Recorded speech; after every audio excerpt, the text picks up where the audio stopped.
The city of Rockford is one step closer to spending millions on developments leaders believe will bring new life to historic buildings. Rockford City Council moved through a more than 800-page agenda in its first meeting of the year.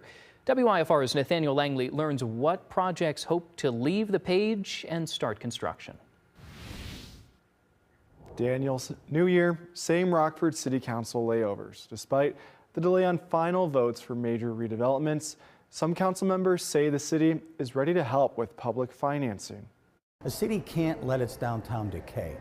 The city of Rockford starts 2026 with millions of dollars in public financing on the table for downtown projects.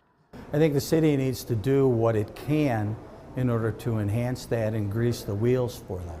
Councilmember Tim Durkee approved city funds supporting major redevelopments like the News Tower lofts and former Watch Factory. Sometimes the government needs to step in to provide enhancements to preserve neighborhoods. A $5 million combination with forgivable loans would assist urban equity properties, transforming the News Tower into housing 80 lofts and a restaurant.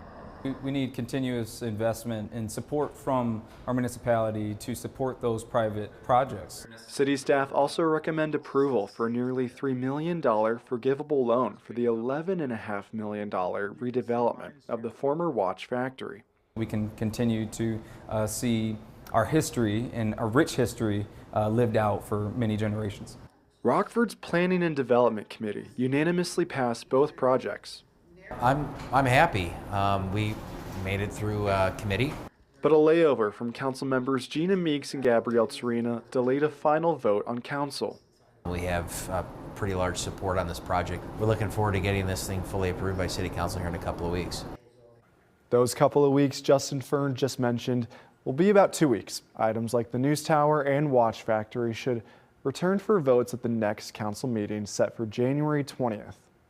Other development projects with city support receive layovers as well. Those include a McDonald's off North Springfield Avenue and West State Street and Winnebago County's first senior center along East State Street.